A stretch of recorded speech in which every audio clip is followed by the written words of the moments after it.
वो तो ऐसे हो गया जैसे कोई समंदर किनारे गया और कहता लो कितने तो बुलबुले हैं, एक से एक नहीं मिलता है, पर हर बुलबुले में जल तो एक था। पर जिसकी समझ बोध अच्छी नहीं है, उसका विवेक, उसका ज्ञान भी कैसे अच्छा हो सकता है।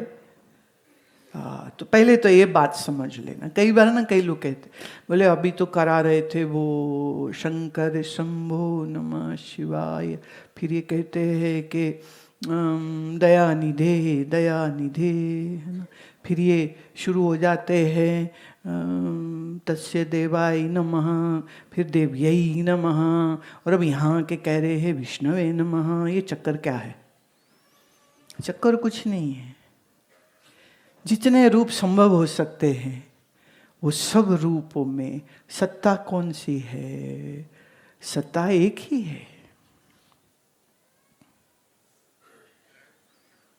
तो वैष्णव के लिए जो विष्णु है, शैव के लिए वो शिव है। पर विष्णु होते ही व्यवहार स्वरूप रूप बदल गया, और शंकर होते ही व्यवहार रूप स्वरूप बदल गए। सब चेंज हो नहीं होगा चेंज क्या? तो जाकी रही भावना जैसी, प्रभु मूरत देखी तिन तैसी। अब भक्ति मार्ग में अब स्वरूप विष्णु का है, तो वो कहते हैं कि यहाँ जगन्नाथपुरी से विष्णु भगवान रामेश्वरम में स्नान करने जाते।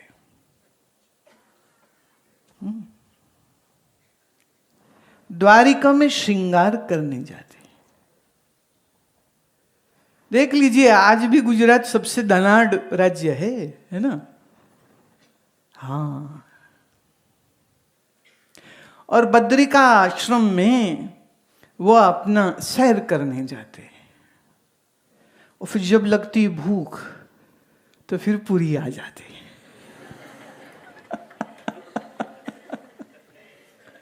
समझे? तो स्नान भी जरूरी, श्रृंगार भी जरूरी है ना, और ठंडी हवा खानी भी जरूरी, जो तुम सबको खिलाई है बद्रिका में। तो जब भूख लगी तो कहते यहीं आए। तो जगन्नाथ के महाप्रसाद की बड़ी महिमा कही गई। जैसे कहा ना, यस्य स्मरण मात्रेन, जिसके स्मरण मात्र से जन्म बंधन टूट जाता है, भावना का जगत है। वो कहते हैं ऐसे ही यहाँ पुरी का मिला हुआ प्रसाद जिसने खाया, बोले उसका भी जन्म बंधन सब छूट जाएगा। लो देखो कितने खुश हो रहे हैं, they are so happy, they are so happy, क्योंकि कुछ करना नहीं पड़ रहा ना।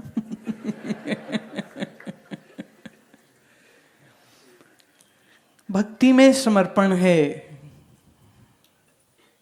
भक्ति में प्रेम, समर्पण, अहंकार का विनाश और अत्याधिक प्रेम। इतना प्रेम, एक पद्म पुराण में शिव जी का और कृष्ण का संवाद है। अब ये बड़ी विलक्षण बात है कि शिव जी और कृष्ण आपस में बात है। भाई मित्र मित्र से बात नहीं करेगा तो किससे करेगा? जैसे मैंने कहा, कृष्ण सिर्फ एक ही काल में नहीं आए, सिर्फ द्वापर में ही नहीं आए। कृष्ण किसी न किसी रूप में हमेशा रहे। कहा ना मेरे बड़े जन्म हो चुके, तो किसी एक जन्म की बात है। शिव और कृष्ण का संवाद हो रहा है, और उसमें वो कहते हैं, अभी देखिए ये दोनों आपस में जो चर्चा कर रहे हैं, उस चर्चा में जो बात इनने बोली वही चर्चा, उसका उत्तर इनने भी वही दिया। क्या बोले हैं? श्लोक कहता है, त्वमेव जगताम सृष्टा धाता हर्ता जगद्गुरु, त्वमेव चिद चिद वस्तु रूपम ब्रह्म सुरेश्वरः, त्वमेव जगताम सृष्टा धाता हर्ता जगद्गुरु। हे देव, आप ही इस जगत के सृष्टा हो, धाता माने धारण करते हो, हरता मारते हो, आप ही जगत गुरु हो। त्वमेव चिद चिद वस्तु, चिद माने चैतन्य, तुम ही चैतन्य चैतन्य हो, तुम ही ब्रह्म हो, तुम ही सुरेश्वर हो। अब आप सोचते रहना ये श्लोक कौन किसको कह रहा है? ये कृष्ण शिव को कह रहे हैं कि शिव कृष्ण को कह रहे हैं? किसको कह रहे हैं, किसको कहा जा रहा है? क्योंकि नाम रूप भिन्न होता है, अस्ति बाति प्रिय तो एक ही है। अस्ति बाति प्रिय सिंधु में नाम रूप जंजाल, लखते आत्म रूप निज हो तत्काल निहाल। अस्ति बाति प्रिय सचिदानंद घन को देखोगे तो वो एक अद्वैत सत्ता है और नाम रूप अलग अलग है। सबका नाम रूप अलग अलग है, पर नाम का आधार, रूप का आधार एक ही है। तो जिसके स्मरण से, जिसके दर्शन से, अच्छा थोड़ा सा इसमें मैं बात करना चाहूंगी। कृष्ण का ये स्वरूप जो है ये बड़ा ही विलक्षण है। अभी हमारे वृंदावन में, ब्रज में कृष्ण बड़े सुमधुर, रसपूर्ण, प्यारे प्यारे, बंसी वाले, मुकुट वाले, कुंडल वाले, पीतांबरधारी हैं। द्वारिका में जाते जाते देखा वहां कैसा स्वरूप है। धूप खा खा के काला हो गया, बड़ी कड़ी धूप है महाराज सौराष्ट्र में, पर वहां वो राजाधिराजा है। तो सोना चांदी हीरा जेवर का वो पूरा स्वरूप श्रृंगार वाला, इतना सुंदर, मनमोहक। पर कभी ध्यान देना द्वारकाधीश के नेत्र कैसे है? द्वारकाधीश के नेत्र वृंदावन के कृष्ण जैसे जरा भी नहीं। जैसे बादाम लंबा खिंच जावे और जरा सी पुतली दिख रही है, ना आंख पूरी बंद है ना आंख पूरी खुली है, योग में जिसको हम अर्धनेत्र बोलते हैं, उस मुद्रा में है। अब जगन्नाथ में तो बड़ा ही विचित्र स्वरूप है। एक ने कहा ऐसा क्यों? तो इसकी एक कथा तो 10वीं शताब्दी के राजा के साथ जुड़ी है, और दूसरी जो बड़ी मनमोहक मुझे लगती है वो ये है, वो कहते एक बार द्वारिका में श्री कृष्ण की पत्नियां जाके रेणुका बलराम जी के माता जी से पूछती हैं कि ये हमारे द्वारकाधीश श्री कृष्ण का और बलदेव जी का बाल्यकाल कैसा था, क्योंकि इतने वर्ष हो गए यहाँ पर रहते हुए तो भी श्री कृष्ण अपने ब्रजवासियों को याद करते रहते। ऐसा क्यों? ऐसा क्या अलग प्रेम था उनका जो हम नहीं उनको दे पा रहे हैं? उनको वृंदावन भूलता ही नहीं है, ब्रजवासी भूलते ही नहीं है। रेणुका कहती देखो मैं बात तो तुमको सुना दूं सब, पर ध्यान देना कहीं कृष्ण और बलराम ना ये चर्चा सुन ले, क्योंकि अगर उन्होंने सुन लिया तो उनका भावातिरेक हो जाएगा। अभी तो वो याद करते हैं, फिर उनके साथ क्या होगा मैं कह नहीं सकती हूँ। बोले ने हमको तो सुननी है, रुक्मिणी कहे सुननी है, सत्यभामा कहे सुननी, कथा सुनाओ। कहते पर कोई खड़े रहो कि वो ना दोनों आ जाएं। तो सुभद्रा श्री कृष्ण की बहन कहती मैं खड़ी होती हूँ द्वार पर, आप सुनाओ, मैं उनको आने नहीं दूंगी अंदर। रेणुका जी शुरू हुई, कैसे वसुदेव जेल में थे, कैसे माता के ऊपर इतना अत्याचार हुआ, 7 पुत्रों को मारा कंस ने, कैसे अष्टम का जन्म हुआ, कैसे वो रात के उस अंधेरे में और बाढ़ आई हुई है जमुना जी में, और कैसे लांग के वो गोकुल गए। अब सुभद्रा भी सुन रही, उसने भी पहली बार सुना। वो ज्यों ज्यों सुनते जाए ना तो आश्चर्यचकित होती जा रही है। इतने में कब श्री कृष्ण और बलराम जी आके उसके बाएं दाएं खड़े हो गए, उसको पता भी नहीं चला। अब वो कथा वो भी सुन रहे हैं कि माँ यशोदा ने जब अपने बालक को सीने से लगाया, जब श्री कृष्णचंद्र खेले, जब श्री उनको उखल से बांधा, जब वो गेंद लेने कूद गए जमुना में, जब वो काली नाग के सिर पे नर्तन किया, जब पूतना मारने आई। अब माँ तो रेणुका जी तो भाव विभोर होके बोली जा रही है और कहते हैं श्री कृष्णचंद्र इस ब्रज की सारी लीला को खुद ही सुन के इतने आनंद और आश्चर्य में हो गए, जैसे कोई बंदा हैरान होता तो आंख बड़ी बड़ी हो जाती ना। क्या ऐसा? अरे अपने आपके जीवन की लीला है, पर फिर भी उसको श्रवण करके तो ये तीनों भाई बहन बलराम, सुभद्रा और श्री कृष्ण, ये बड़ी बड़ी आंखें हो गई। शरीर उनका ऐसे स्तब्ध हो गया। स्तब्ध माने still, body still, eyes are wide open. इसलिए श्री जगन्नाथ जी के ये स्वरूप इस तरह से बनाए गए। हर 12 वर्ष में ये लकड़ी के बने हैं। यहाँ अष्टधातु नहीं है, कोई एक धातु नहीं है, चांदी सोना नहीं। अष्टधातु नॉर्मली सब मंदिर में अष्टधातु का मूर्ति, यहाँ नहीं, यहाँ लकड़ी का है और वो भी नीम का।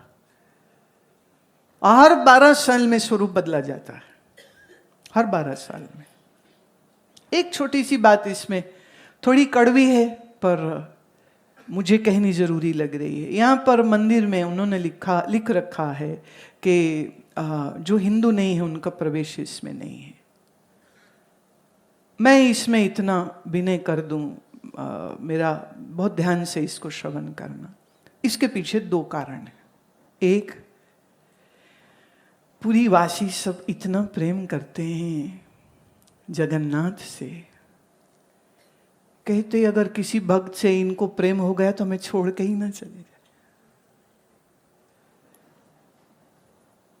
तो जैसे माँ अपने बच्चे को छुपाती है ना, कोई और ना देख ले, ये तो मेरा है, ये तो मेरा है, तो पूरी वासी कहते जगन्नाथ हमारे हैं, हमारे हैं, हमारे हैं।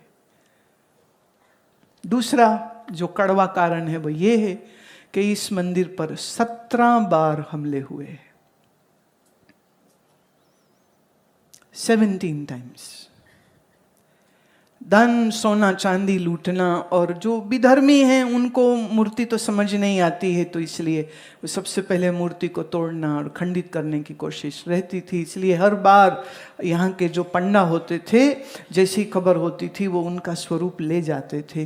कभी किसी नदी में छुपा दिया, कभी किसी मंदिर में छुपा दिया, और कुल मिलाकर के 144 वर्ष, मतलब 10वीं शताब्दी से लेके 144 वर्ष ऐसे रहे हैं जब इस मंदिर के अंदर भगवान के ये स्वरूप नहीं थे, क्योंकि तो तोड़ देते हैं। और इतनी दुर्दांत और इतनी क्रूर हत्याएं इस मंदिर के प्रांगण में हुई हैं, खून की नदियां बहाई गई हैं यहाँ पर। तो ये इतिहास है, कड़वा इतिहास है। मैं उसकी डिटेल में नहीं जाना चाहती, आप गूगल कर लीजिएगा, आपको वर्ष बाई वर्ष कौन कौन आए, किस किस ने क्या क्या क्या क्या किया, आप देख सकते हैं, पढ़ सकते हैं। ये कड़वी बात को मैं करना नहीं चाहती, पर सत्य ये है। तब उसके बाद हमारे भक्ति रस से भरे हुए वैष्णव मंदिर की सुरक्षा कैसे करें, कैसे करें? इसलिए ये नियम यहाँ पर बनाया गया। हालांकि अब एक अद्भुत बात यह है कि जब आषाढ़ मास में यहाँ रथ यात्रा निकलती है ना, तो ये तीनों स्वरूप बाहर आते हैं, अपने अपने रथ पे बैठते हैं।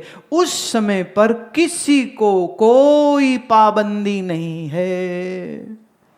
यहां तक ऐसा हमने सुना, एक बार एक शराब पिया हुआ आदमी रथ पे चढ़ गया और जाकर के आलिंगन करता है, हे जगन्नाथ, हे जगन्नाथ, हे। अरे मतलब तुम धूर्त हो कि शराबी हो कि व्यसनी हो कि किस धर्म के हो कि किस मजहब के हो, जब रथ यात्रा निकलती है तब किसी के ऊपर कोई पाबंदी नहीं। अब तो वो आ गए।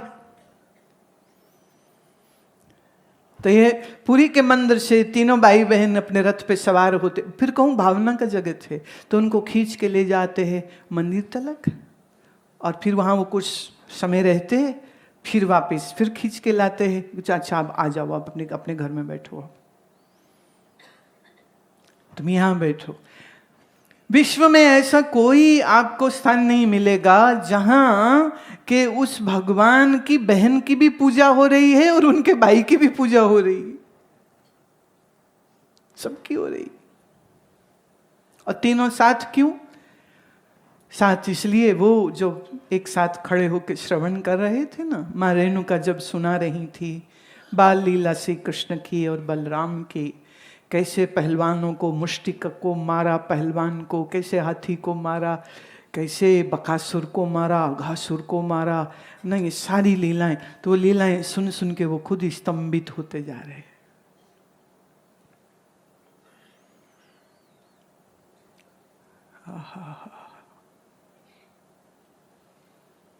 जैसे आपका देह है पर फिर भी आप तो अविकारी सत्य चैतन्य आनंद रूप हो, पर देह भी तो है ना। ऐसे ही विष्णु सच्चिदानंद है, सच्चिदानंद रूपाय विश्वोत्पत्त्यादि हेतवे तापत्रय विनाशाय श्री कृष्णाय वयम नमः। क्या स्वरूप है? बोले सच्चिदानंद, पर फिर उसका देह भी है। तो ये श्री कृष्ण का स्थान है पुरी, और श्री कृष्ण को यहाँ नाम मिला जगन्नाथ। जैसे वहां मिला द्वारकाधीश, यहाँ मिला जगत के नाथ है जो। सो इस जगत के नाथ के दर्शन की बड़ी महिमा पुराणों में तो इतनी कही गई कि मात्र दर्शन करे तो मुक्ति है, प्रसाद खा ले तो मुक्ति है। अच्छा दूसरा, यहाँ बहुत ज्यादा विधि विधान नहीं, दक्षिण में बहुत विधि विधान है, बहुत ज्यादा। यहाँ नहीं है, यहाँ सब पांडा भाव से खेल रहे, भाव का जगत है। अब कुछ विलक्षण बातें हैं इस मंदिर की, जैसे यहाँ जो महाप्रसाद पकता है ना, तो 7 मिट्टी के हांडे होते हैं, नीचे आग जलती लकड़ी की, ये 7 में भोजन पकाया जा रहा है। खिचड़ी तो यहाँ का सबसे प्रसिद्ध है, खिचड़ी का प्रसाद। तो ये 7 चीजें पक रही हैं, आग नीचे है। अब साइंस तो मैं ना भी लाऊं, तो जो सबसे नीचे वाला पॉट है, मटका है, पहले ये पकना चाहिए, फिर वो, फिर वो, फिर उल्टा है। यहाँ पहले 7वां पकता है, फिर छठा, फिर 5वां, फिर चौथा, फिर तीसरा, फिर 2, फिर 1। कैसे? कहते मालूम नहीं।